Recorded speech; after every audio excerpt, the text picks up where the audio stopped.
Downtown, Petco Park, a new beginning, let's go. Started back rocking the brown. Ever since we've been knocking them down. Baby said she wanna go to the game. Taught her how to say Padre gang. Started back rocking the brown. Ever since we've been knocking them down. Mitchell and Ness with the old school name. All of the homies holler Padre gang. Yeah, that. Good day, everybody. Welcome to the Talking Friars podcast and YouTube show for September 25th, 2022. I'm your host, Ben Fadden. We got the Padres and the Rockies later today at 12:10, and in our Sunday with some baseball. I'll have the series reaction episode after the game today.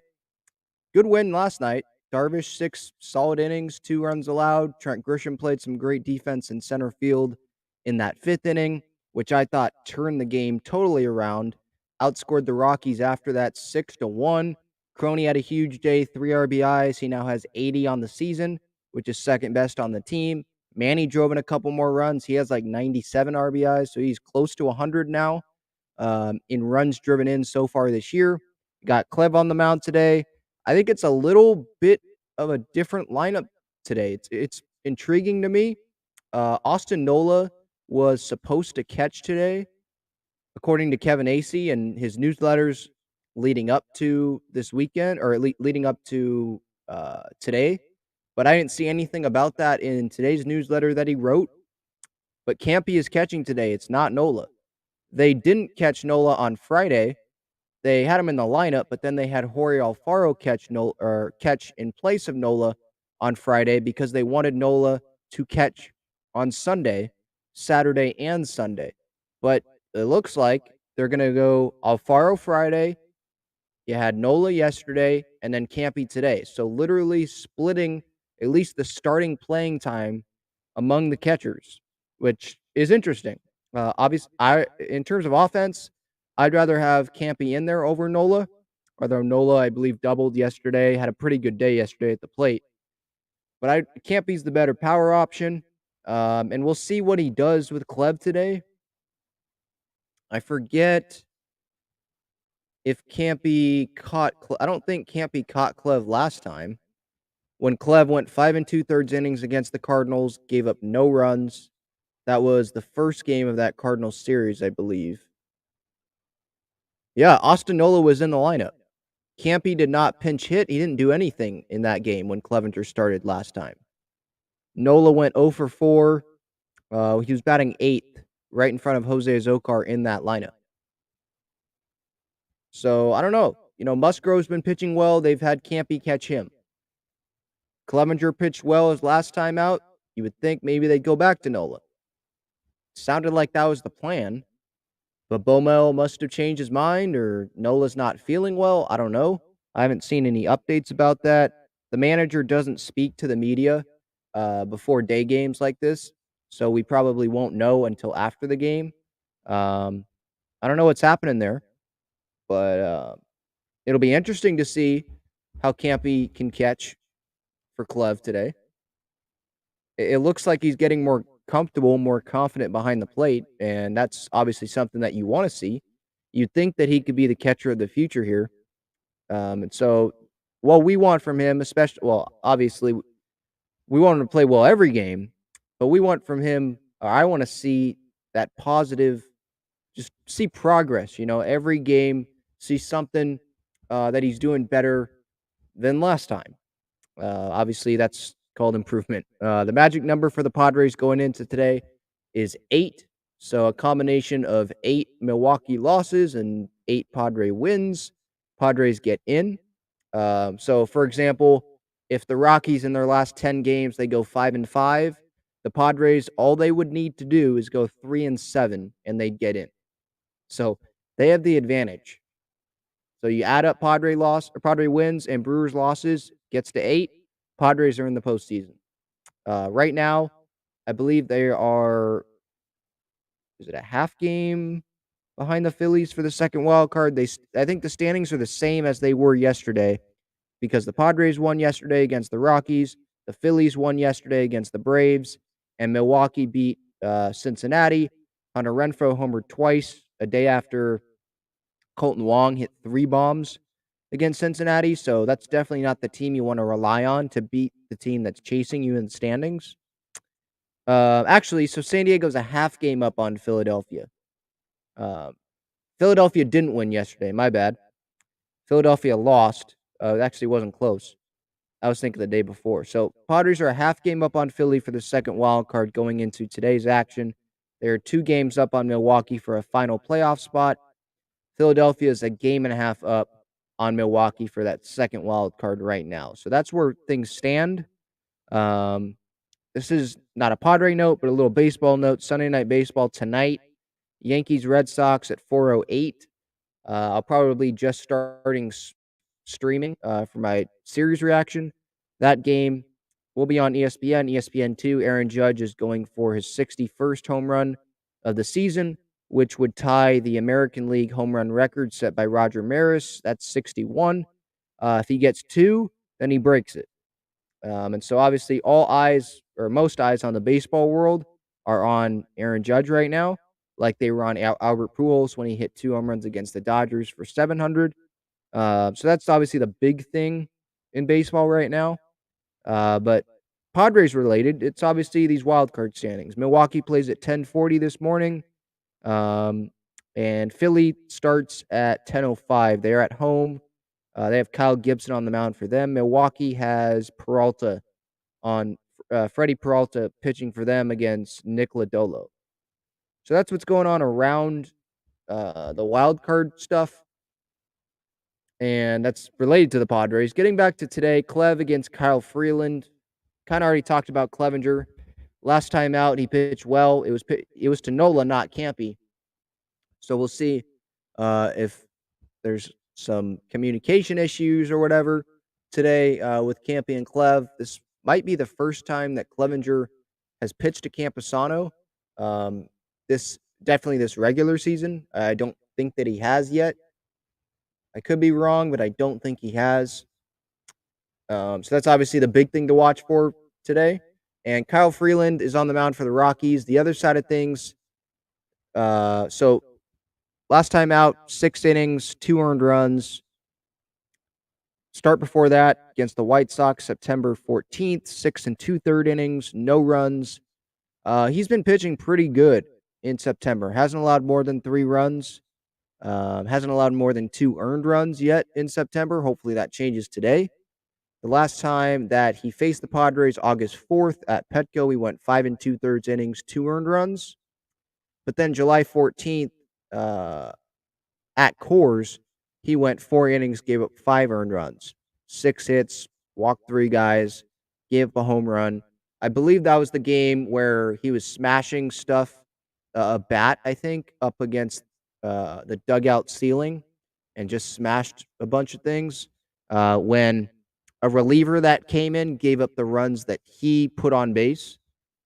So what we obviously learned from that is that the Padres, they can mentally get to Kyle Freeland. He will blow up mentally if things don't go right. And remember, in that game where he did blow up, they didn't even have Juan Soto in the lineup on their team.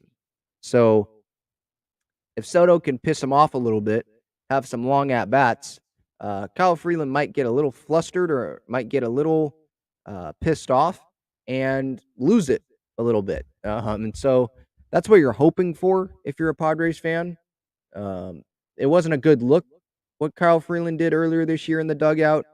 Looked really like me over the team. I know the Rockies aren't great, but you don't want your pitcher doing that, especially because he was pretty much like showing up his teammate. Like he didn't do that right when he went into the dugout because he sucked and start punching or using the bat to crush the ceiling of the dugout. He did that after his teammate came in and allowed the runners to score that Freeland put on base.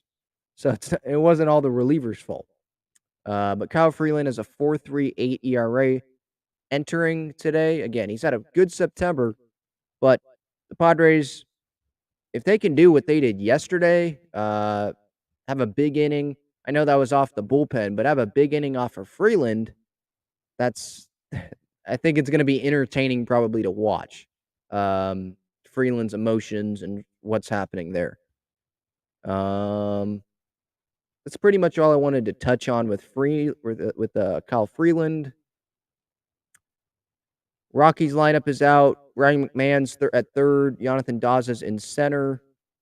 Randall Grichuk, he's in right. CJ Crone is at first. Charlie Blackmon is DHing. Elias Diaz is catching. Alan Trejo is at second base. Ezekiel Tovar is at shortstop. He's gotten at least one hit in his last two major league games, his first two major league games, multi-hit game in his big league debut. Sean Bouchard is in left field. He is batting ninth. And then the Padres lineup, it is different today. Profar is usually leading off, but today it's Ha-Seong Kim. He is leading off, batting. He's playing shortstop. He's batting 248 this year. Juan Soto's in right field, batting second. Manny Machado is at third base, batting third. Brandon Drury is DHing. Crony is batting he's playing second base, batting fifth. Myers is batting sixth. He's at first. Jurickson Profar is in left field. Campy is catching, as we've already discussed. And Jose Zokar is in center field. He is batting ninth. I think it's interesting that Kim is batting leadoff instead of Profar. It is a lefty on the mound, but Profar is a switch hitter, so that doesn't really matter. Kim's hitting 200 off Freeland. Profar is hitting 118, so it's not a huge difference. Less sample size for Kim. Maybe Bomel didn't like the bunt that Profar laid down last night. I don't know. Or he's just trying to change things up. I mean, they did well offensively. I know it wasn't the whole game last night, but they did blow it open there late. And so that was obviously very encouraging to see. They had the middle of their lineup produced last night, Crony and Manny, or, their 3-4 guys in the lineup. So that was encouraging to see. You had Nola bring in some runs. Or did he bring? No. He doubled and then scored, I believe, on Manny's double, the first run of the game that the Padres scored.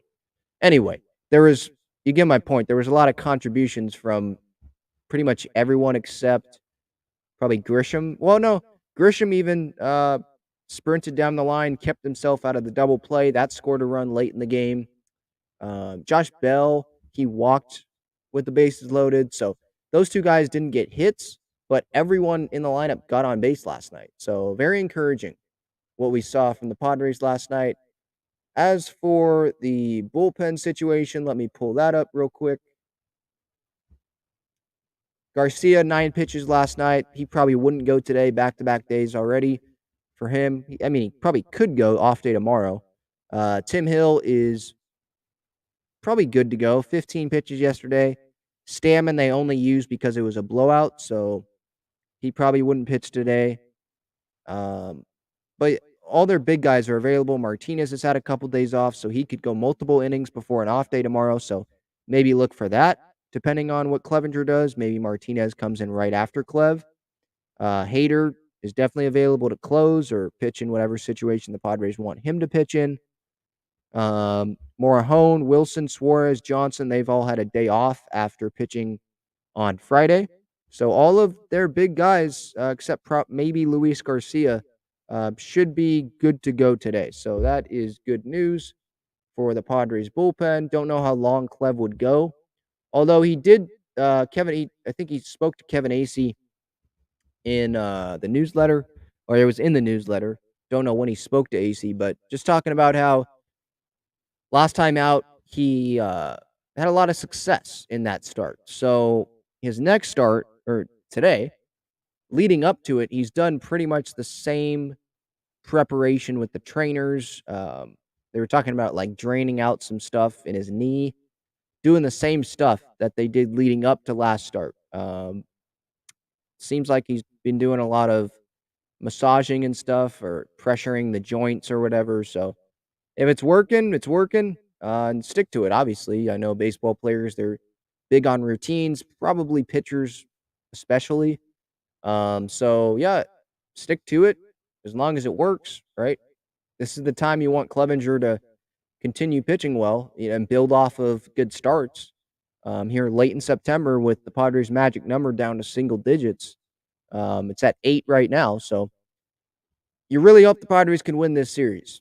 You're going to feel a lot better if they win today and they have an off day tomorrow going into the Dodgers series than if they lay an egg today and Milwaukee wins and Philly wins, and then the Padres now have a 1-game lead on a wild card going into the Dodgers series. That's not going to feel good. So, obviously, the best case magic number gets down to 6 today if the Padres can win and Cincinnati can somehow win. But I wouldn't bank on Cincinnati winning. Padres, it's in, like Greg Garcia was telling me on the last episode. It's available here on YouTube and on podcast platforms. That interview is. He was telling me they control it. The Padres control their destiny. So it's up to them. Are they going to win games, or are they going to keep? Are they going to have to rely on Cincinnati and Pittsburgh, teams that are playing Milwaukee? Right. Put it into your own hands. It's in your own hands, and go win games. Take control of it yourself. And so that's obviously what we're hoping happens for the San Diego Padres later today. All right. Let me get to the chat. If you want to support the channel, you can use the super chat button down in the comments, that $sign. On regular videos, you can use the super thanks button. Jay Fly says, glad to see Azokar in the lineup and also glad to see Bell on the bench. Yeah, Bell's been kind of struggling. I'm glad to see Azokar in the lineup. Grisham, yeah, he played good defense, but Azokar has been much better offensively. So he's the obvious option in center field. To be honest, I was surprised a little bit that Grisham was in the lineup yesterday over Azokar. And I agree with this. I do like Campy in the lineup over Nola. I'm just curious to see how that works. Clevenger pitching to Campy today. Because I think that's what matters more right now is, are the starting pitchers comfortable with the catcher? Because I'm confident in the rest of the lineup right now. I mean, we saw what they did yesterday.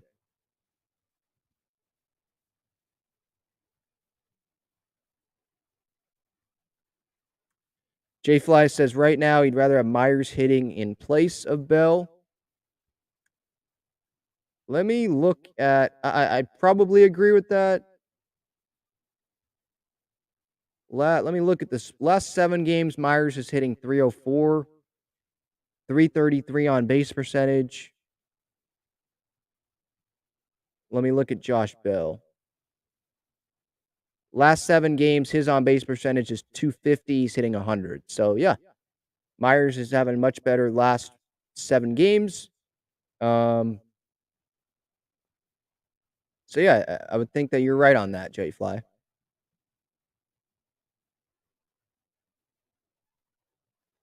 I don't know if we need, Jay Fly, I don't know if we need 5+ runs, but obviously you'd want it. You'd welcome it, right?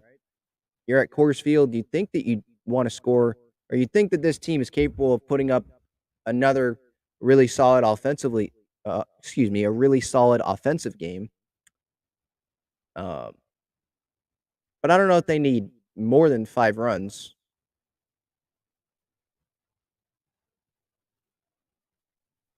Yeah, and that's the key. No homers for Clev. No homers off of Clevenger. Didn't do any, obviously, last outing, but entering his last outing, he'd given up home runs in his last 5 games, I want to say. And home runs are runs. That's the bottom line, right? You want to put your team in a position to win. Giving up home runs, that's not doing that, Even if they're solo home runs, you don't know what the offense will do, right? Okay, I think that's going to do it. Talking Friars pregame show, September 25th, 2022. Padres, Rockies.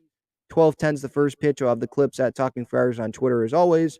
I'm also on Instagram. Subscribe to this YouTube channel, daily Padres content. Ben Fadden, your host, signing off. Go Padres, and enjoy the game today. I'll be back with a series reaction after the game.